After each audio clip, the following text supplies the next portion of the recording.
Hey everyone, it's Vinny. Welcome back to Best Bets. Last weekend was Subrogate was just bad. He did not improve at all jumping the graded stakes company. Just a bad pick. Batten Down ran a respectable third in the Jim Dandy. Was hoping for a little bit more out of him. He settled for third. Just it's still not great with Sierra Leone only managing to get second. Opulent Restraint for Chad looked loaded turning for home and just flattened out the fourth. Might be one to bet back. May have needed a race there. I don't know how good of a price we'll get on him next time, but he should probably win next time out. He looked very good for most of that race.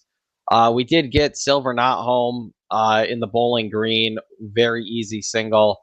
Unfortunately, didn't pay too much to win, but we still cashed a ticket there, so weren't blanked on the weekend. Still not great, though. But it's Whitney week. Let's get into it.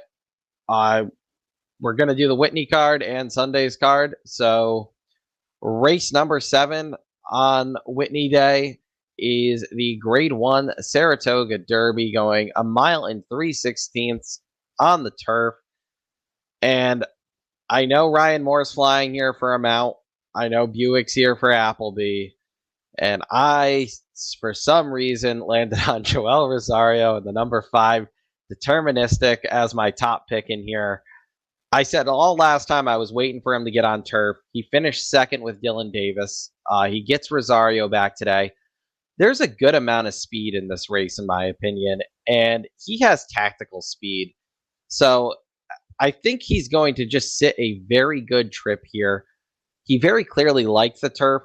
In his turf debut, in my opinion, he ran very well, and he was making up a ton of ground late, just missed. In my opinion, he was the best horse that day in that race. It just between the trip and just the 1 mile distance, I think he wanted to go a little longer on the turf, which is weird because I always said I didn't think he wanted to go super far on the dirt, but he looked right at home on turf. So I'm going to go with the number 5 Deterministic on top here. I'm hoping I don't get Rosario'd here. I'm hoping he just gives him a very clean ride. I think he can kind of sit in that second flight of horses and make one big move. And his closing kick, in my opinion, is just as good as any of the horses in this field. It's really just a question of if he is good enough to keep up with them throughout the rest of the race. I am going to play him in an exacta. I'm going to key him with the number 4, Diego Velazquez for Aiden O'Brien with Ryan Moore riding.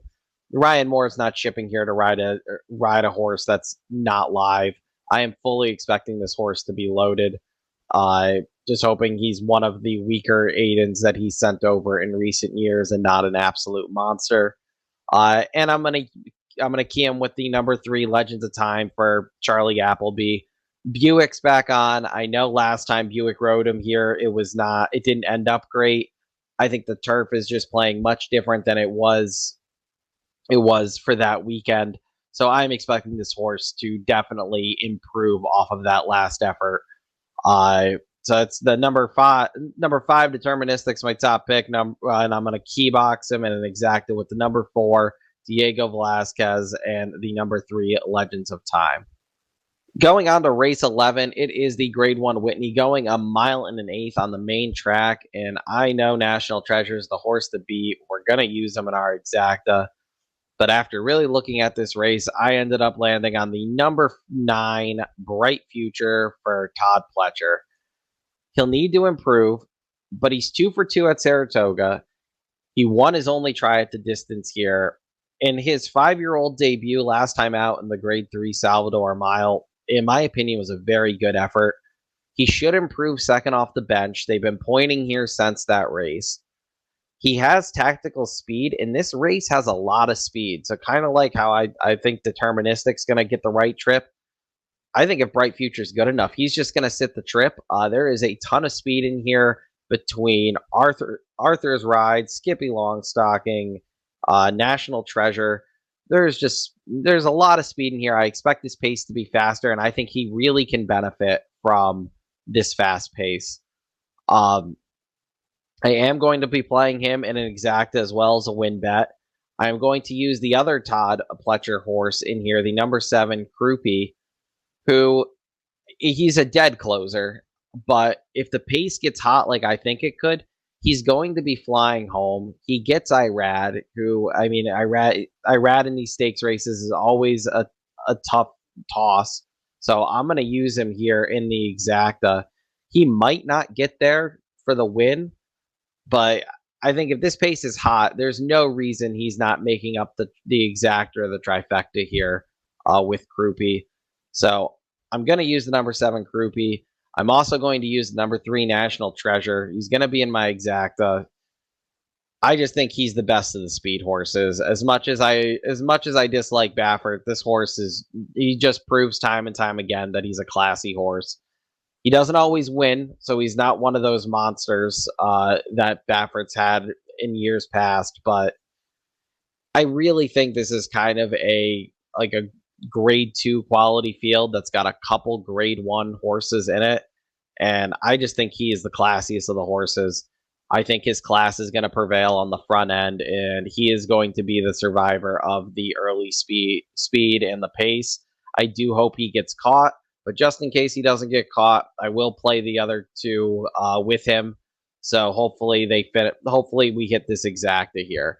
But I do really like the number 9, Bright Future. I think he's going to get a great trip, and if he improves, I think he has just as good a numbers as National Treasure does, who is the top horse here. Looking at Sunday's card, race number 1 is a maiden special weight going 6 furlongs, and I really like the number 1 Limes Don't Lie for Chad Brown. Workouts have been very solid, especially from the gate. I really like when these first-time starters are working very well from the gate, because in most instances, if they break out of the gate well, that early speed kind of holds, especially in these sprint races and with the 2-year-olds. Usually you see the 2-year-olds, they bolt out, and it's usually the fastest one out of the gate is one of the first couple home. I think she's just going to be very fast out of the gate on the rail too. If she gets out clean, I think she's just going to be very tough. I am going to be playing a double out of this race into race 2. The other 2 horses I'm going to use in the double with the Limes Don't Lie are the number 3 First Class Lady for Steve Asmussen, who was bred by Stone Street and is now part owned by Stone Street. I like when they do things like this. Usually it means that the connections thought that they had something good. They bought back in. Her workouts also have been very solid, in my opinion. I don't think they've been as good as Limes Don't Lie, which is why she's not getting win money from me. But would not be shocked if she won this race. I will also be using the number 5 Ragtime for Bill Ma, who's a Godolphin homebred. I love these Godolphin homebreds. Looking at the works here, this one might need a race, but at the price I'm pretty sure I'm going to get on this one, I'm willing to throw her in, especially if I can connect the double with her. I think that double would pay very nice.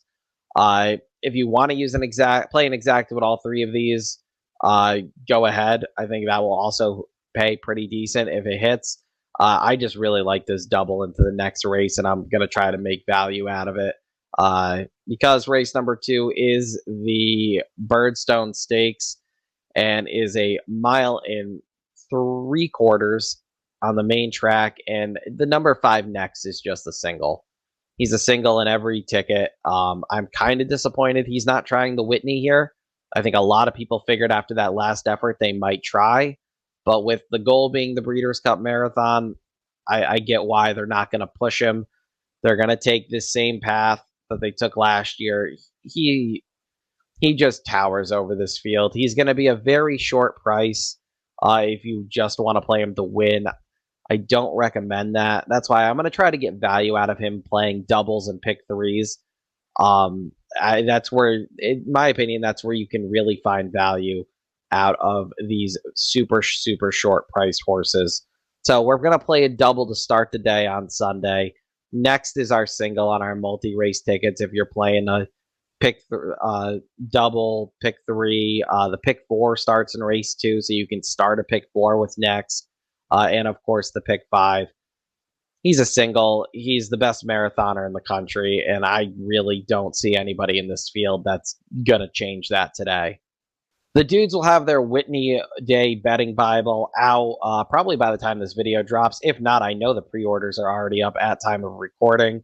My top 4 selections are in there, as well as Somich, Dr. Miranda, Magic, Aaron, and Jared. Aaron and Jared have their tickets for the whole day's card laid out in there. So if you want to follow their bankroll, they've been doing very well with these. They've been doing very well with their selections and their tickets in these betting Bibles. So definitely check it out if you haven't already. If you're betting this weekend, Twin Spires is the official ADW of the Racing Dudes. Promo code DUDES, get 100% deposit match on your first deposit.